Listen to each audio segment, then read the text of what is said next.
ভারতে থেকে ভারতে পড়েই ভারত বিরোধী ফেসবুক পোস্ট করছে বাংলাদেশের যুবক, জানিয়ে তোলপাড় বিশ্বভারতী বিশ্ববিদ্যালয়ে। বাংলাদেশি যুবকের এত বড় দুঃসাহস! ভারতীয় বিশ্ববিদ্যালয়ে পড়াশোনা করে ভারত বিরোধী স্লোগান, ভারত বিরোধী পোস্ট করছে, জানিয়ে বিশ্বভারতী বিশ্ববিদ্যালয়ের ছাত্ররা গর্জে উঠেছে, আন্দোলনে নেমেছে।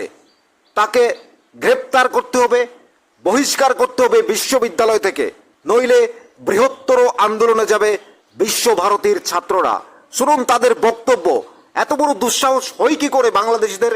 ভারতে খাবে, ভারতে পড়বে, ভারতে থেকেই ভারত বিরোধী স্লোগান। শুনুন কি বলছেন তিনি। আপনার ভারত বিরোধী, ভারত বিদ্বেষী যে পোস্ট করেছিল এবং সে বাংলাদেশের নাগরিক, তার বিরুদ্ধে আমরা একটা লিখিত দিলাম ভাইস চ্যান্সেলরকে এবং ওনাকে বলা হলো যাতে সঠিক পদক্ষেপ নেন, যাতে আগামী দিন এই ধরনের যে যারা এই ধরনের দেশ বিরোধী কার্যকলাপের সাথে যুক্ত আছে তারা যাতে এইসব বিশ্বভারতীতে ঠাঁই না পায়।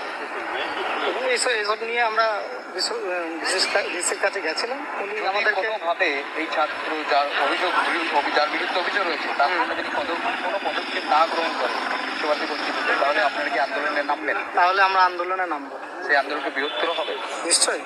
আমরা তো ছেড়ে কথা বল, দেশকে আমরা ভালোবাসি, আমাদের ভারতের এখানে পড়াশোনা করবে এবং আমাদের ভারত বিদ্বেষী কথাবার্তা বলবে, ভারতকে উল্টো পাল্টা বলবে, ভারতের নামে ভুলভাল ছড়াবে, সেটা আমরা মেনে নিতে পারবো না।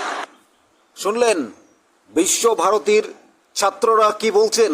বলছেন বাংলাদেশি কোনো যুবককে ভারতে থাকতে দেওয়া হবে না, ভারতবর্ষে থাকবে, ভারতে খাবে, ভারতেই পড়াশোনা করবে। আবার ভারত বিরোধী স্লোগান, দেশ বিরোধী বক্তব্য, এগুলো আমরা মেনে নেব না। যদি তাকে গ্রেপ্তার করা না হয়, দেশ থেকে অর্থাৎ বিশ্বভারতী বিশ্ববিদ্যালয় থেকে বহিষ্কার করা না হয়, তাহলে বৃহত্তর আন্দোলনে যাবে তারা। এই যে ভারতে থাকলো, ভারতে পড়াশোনা করছে, একটা ডিগ্রি নিয়ে যাবে, ভারত বিরোধী স্লোগান দেওয়ার সাহস হয় কি করে?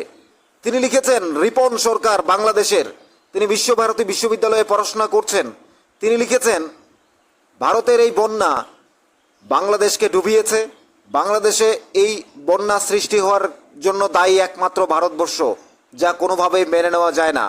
তিনি ভারতবর্ষের উপর প্রশ্ন তুলেছেন, ভারত এটা কী করে করতে পারে? অর্থাৎ ভারতবর্ষে থেকে ভারতের বিরুদ্ধে এই স্লোগান, ভারত বিরোধী বক্তব্য, ভারতীয় বিশ্ববিদ্যালয়ে পড়াশোনা করবে, এই ধরনের যুবকরা সুযোগ পায় কি করে? তাদের কঠিন শাস্তি হওয়া উচিত, যেটা বিশ্বভারতী বিশ্ববিদ্যালয়ের যুবকরা মনে করছেন। নইলে তারা বৃহত্তর আন্দোলনে যাবে, অতি সত্ত্বর তাকে গ্রেপ্তার করতে হবে, বিশ্ববিদ্যালয় থেকে বহিষ্কার করতে হবে।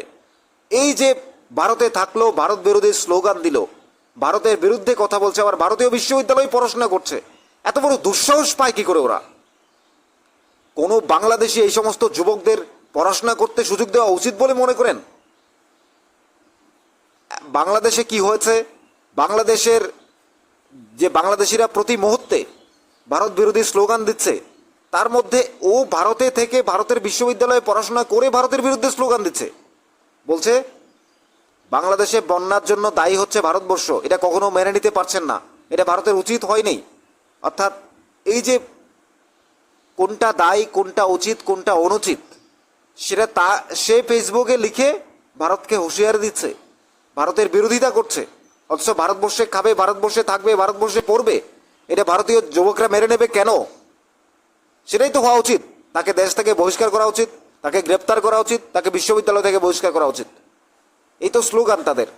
অতি সত্ত্বর তাকে গ্রেপ্তার না করলে, বহিষ্কার না করলে বিশ্ববিদ্যালয় থেকে, তাহলে তার বিরুদ্ধে এবার আন্দোলনে নামবে, গর্জে উঠবে বিশ্বভারতী বিশ্ববিদ্যালয়ের ছাত্ররা। এবং ভবিষ্যতে অন্য যারা বাংলাদেশ থেকে এসে ভারতে পড়াশোনা করছে, তাদের জন্য একটা চিন্তার কারণ হয়ে দাঁড়াবে। কারণ এইভাবে যদি ভারত বিরোধী স্লোগান দিতে থাকে, ভারত বিরোধী কথা বলতে থাকে, ভারতে পড়বে, ভারতে খাবে, ভবিষ্যতে তাদেরও পড়াশোনা করার যে কতটা সুযোগ পাবে, সেটা দেখার বিষয়। আপনাদের কি মতামত জানাবেন নিউজ ত্রিপুরা ওয়ান চ্যানেলের সাথে। অর্থাৎ এই যে ভারতে থেকে, ভারতে পড়ে, ভারতে খাবে, ভারতে চলবে, আবার ভারত বিরোধী স্লোগান দেবে, এত বড় দুঃসাহস তারা দেখায় কি করে?